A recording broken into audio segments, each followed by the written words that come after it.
Okay, so we've got our hindquarter inside here, and we've given it adequate time to cool down. I don't know if I've mentioned in some of the other videos, but you want to give your meat plenty of time to cool down completely and let the rigor mortis come off the meat. It's a natural process. The muscles get stiff and then they relax again. This usually takes about 24 hours. If you begin to butcher the quarters down before the rigor mortis releases, you'll wind up with tough meat. So give it plenty of time. Once that process is complete, you want to get your hindquarter out, and you can begin by taking off some of this loose membrane here and discarding it. Just run your knife right under the silver membrane, being careful not to remove any meat, and go ahead and cut that stuff away. And you can use this opportunity to trim away some of the larger pieces of fat. Once you've gotten the hindquarter cleaned up a bit, we're going to go ahead and begin by cutting out the roasts. There's three major roasts in the hindquarter. You have the top round, the bottom round, and the sirloin. And to begin this process, take the side with the ball joint here and place that facing down on your table. Now you'll see this line of fat running down the center of the hindquarter here.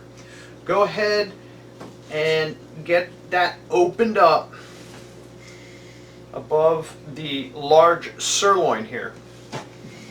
And with just the tip of your knife, go ahead and cut down about to the knee joint here, right along that strip of fat. As you work, use your thumb to pry it up so you don't cut into the meat that is underneath the fat. This line of fat goes right up, and when you get to the top of it here, take your knife and slice straight up and out the top of the leg here. Now, pull this piece back. You'll see membrane. Go ahead and start loosening that membrane with your knife. Pulling the bottom round, the roast we're cutting now is the bottom round, go ahead and lift it. And as you cut, you get down here to the knee, you're going to want to take your knife and run it around right here.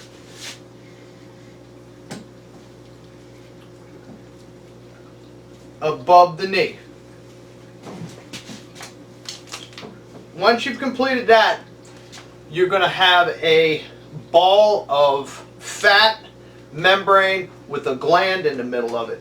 You need to trim that loose from the bottom of the roast, and as it comes loose, you'll see, just use the tip of your knife to pull the roast back, freeing it up from the roast that's underneath. You can go ahead and cut the femoral artery and the fat and gland assembly away from the roast at this point. And go ahead and discard that too. Now, once we've got that complete, you will see the roast lays out here with another kind of layer of fat. You want to go ahead and cut right down that layer of fat that lays between the meat, and then when you get to the back of the knee, you're going to go ahead and separate it. That's your bottom round. Set that aside. The top round is this piece right here. This is a little more difficult. Take the tip of your knife, and with your fingertip you can feel the bone here. You want to run the tip of your knife right along the meat and the leg bone and free that up from there. And then you're going to want to lift this lower shank here and cut up once again to the bone. And the top round should come free. Set that aside. this big piece of meat here is your sirloin. There'll be another piece of meat here. That's your rump roast. On most deer, it's not large enough to use, and I usually just use that in stew meat, cube it up. It's very tender meat. If you get a really large deer, it'll probably be okay to use as a roast, but you can see on your average sized deer, your rump is not anywhere as big as it would be on a cow. So that's not going to cut it as a large meal. We'll use it for something else. It's very good meat though. Now the sirloin, you can see how the bone runs along in here on both sides. What you want to do is go ahead and take your knife and cut down either side to the ball joint along the interior of the sirloin. And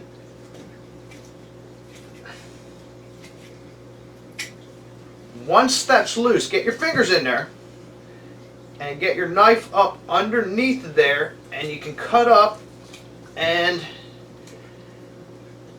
remove it from the bone. Once you've got it removed from the bone, you want to go ahead and cut down along the bone again and around the kneecap,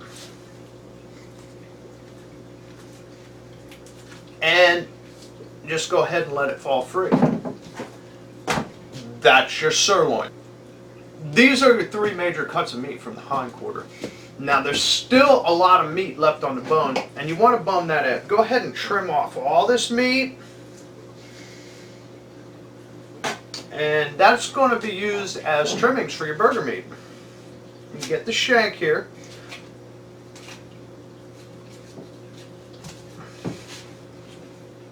The shank is this oval piece of meat right along the inside of the leg, behind the kneecap.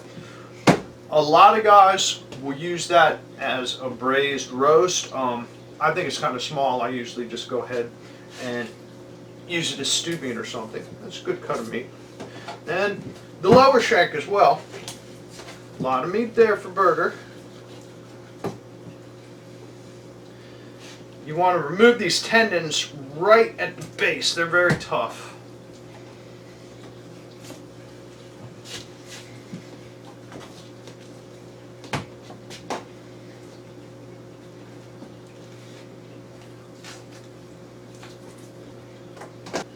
And go ahead and shave as much meat off the bone as you possibly can. You can get a ½ pound of meat by shaving the leg like this. Don't want to waste any of this. It can be awful hard to come by some years.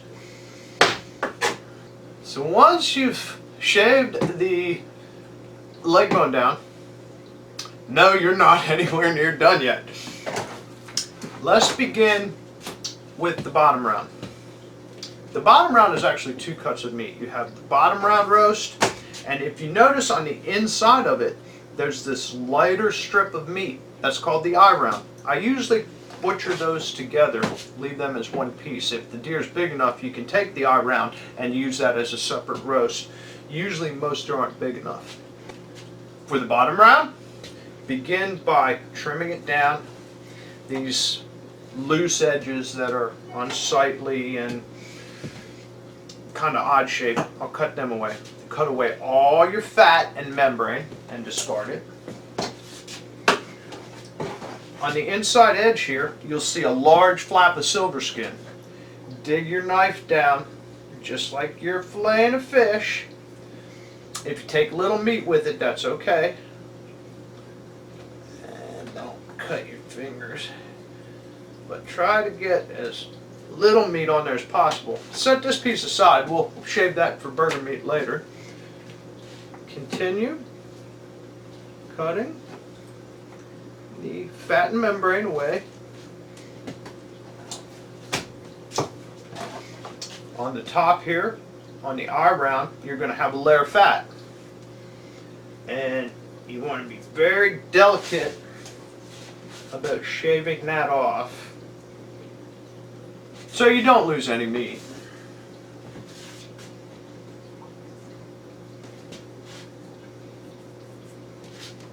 also want to take this membrane that covers the bottom round and shave that away too, as cleanly as possible without removing meat. Now we're starting to reveal the beautiful coloration in that eye round. The eye round is the other white meat. Get absolutely as much membrane as possible off the top of this cut, because that membrane is tough. You want your roast to be tender. There's also a membrane in between the eye round and the bottom round. You loosen that up with your tip of your knife in the little crease between the two roasts. You'll see what I'm talking about. Right in here. And you want to get that out to make the roast as tender as possible. So try to remove as little meat as possible when you take this membrane. And there's a little bit of fat that you can remove too in there. Now give your roast a once over. If there's any angled edges, go ahead and trim them away. And go ahead and take off this bottom piece. It's fairly thin and it's unsightly. You want a pretty cut to present for the table.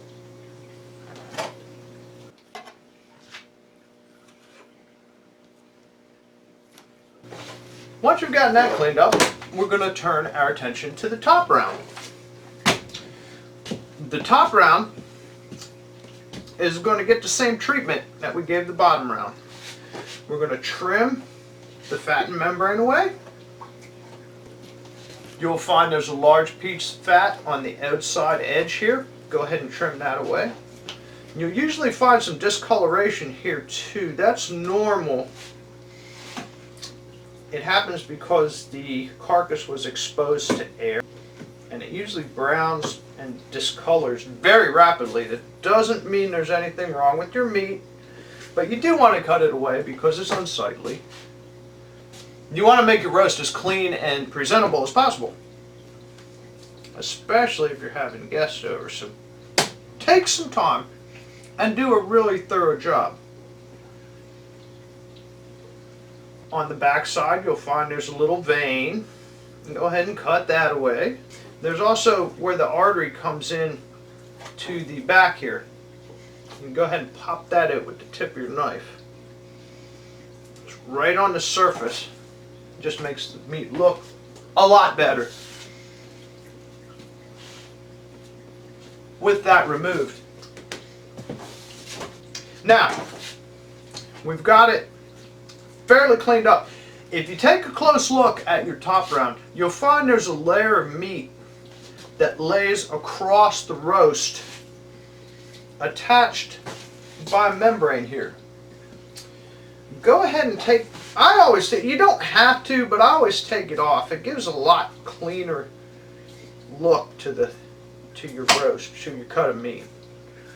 And it just peels right away. You can use that for hamburger, whatever you want to use it for. A lot of times you'll find that piece is discolored as well. Keep going and get your little tags of fat, little pieces of fat that you've missed here and there, your membranes. And if you do find some discoloration on the ends, cut that away as well. Almost done with the top round. If you take a look at the end, you will see a layer of silver skin. You're going to want to remove that as well. And that stuff right there is about as tough as it comes. So go ahead and get that all off of there.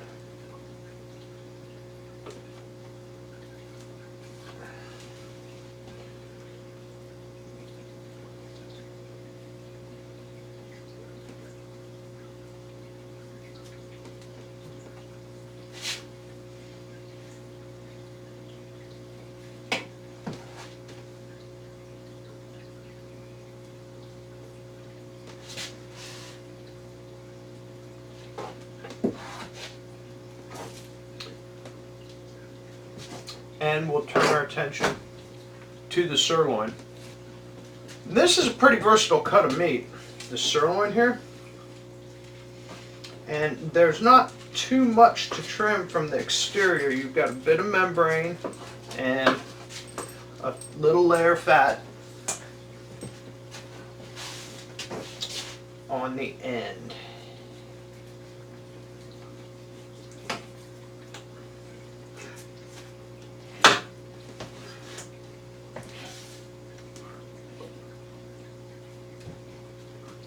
It is encased in a layer of silver skin itself, so go ahead and get that off.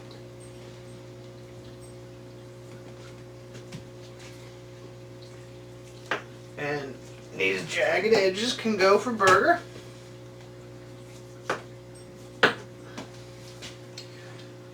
Now you'll see on the underside here, this is a little tricky. You've got some fat embedded up inside the sirloin, and you've got this layer of silver skin down here where your tri-tip is.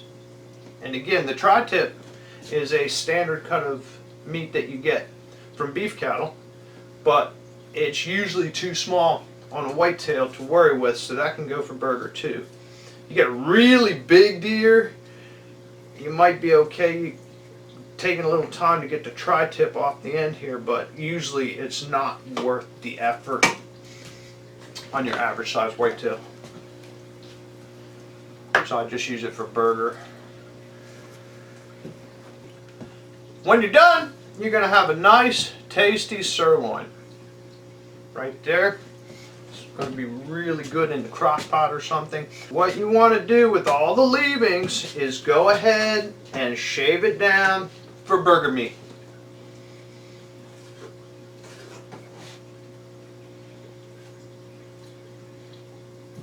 Cutting all the fat away and discarding it. Shave all these pieces down. Just dig this stuff off the silver skin by scraping it with the tip of your knife. Kind of roll the meat off the silver skin.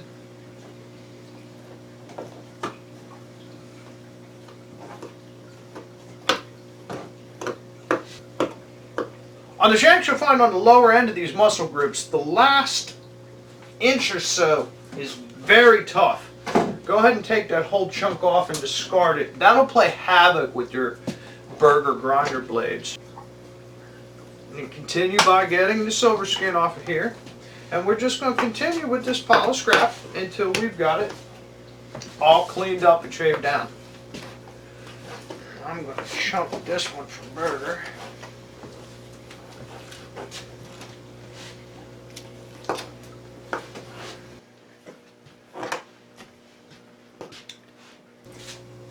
In the lower shanks, you will find a little piece of hard tendon. It's almost like a bone. Don't overlook that. You don't want to grind that up in your burger. You'll feel it with your fingertip. It could be a little bone. I don't know. It kind of floats inside the lower shanks. Make sure you get that out. It's like a chicken bone or a fish bone. You don't want to get that stuck in your throat. All in all, this whole process will take half an hour or so breaking down a hindquarter. You see, I'm almost done. I've just got to trim this little pile of scrap up and discard the fat and silver skin. Now these roasts, I tend to keep those every now and then. Like I say, if the sirloin's small, I'll chunk that for stew cubes. But these roasts, I'm a meat and potatoes guy, and I like my venison roast. Got a great recipe for that. The sirloin, you can chunk it. You can chunk all these into cubes, 1-ounce cubes for stew meat too. They make really good stews, tender meat. I like a big old roast. You can cook them in the crock pot, turn them into pulled barbecue style venison. The trimmings. Now, we're going to take these trimmings and place them over here in our trimming bowl and freeze them. And when the season's over, we'll get them out, thaw them, and these trimmings that are pretty much free of fat and membrane are what we're going to use to make jerky and to grind our venison burger with. Now all we have left to do is wrap the meat up, clean your work area up real good, and use a good quality freezer paper. You want to put your meat in the paper and use what they call the butcher's fold. And the butcher's fold is simply folding the freezer paper down on itself several times until it's tight on the meat along the entire length of the roast. Then you turn your attention to these ends here and you fold those in on themselves as well until they're tight to the meat. And you reach over here and grab your piece of tape and tape the ends firmly closed. This will help prevent freezer burn and keep your meat fresh so that when you pull it out of the icebox and thaw it, you're going to have some really good eating. We'll be trying to expand our field dressing and cooking videos as the opportunities present themselves. Not just in regards to deer, but other game and fish as well. So make sure you check us out at www.camochairproductions.com. There's a lot more to come. We'll see you again soon.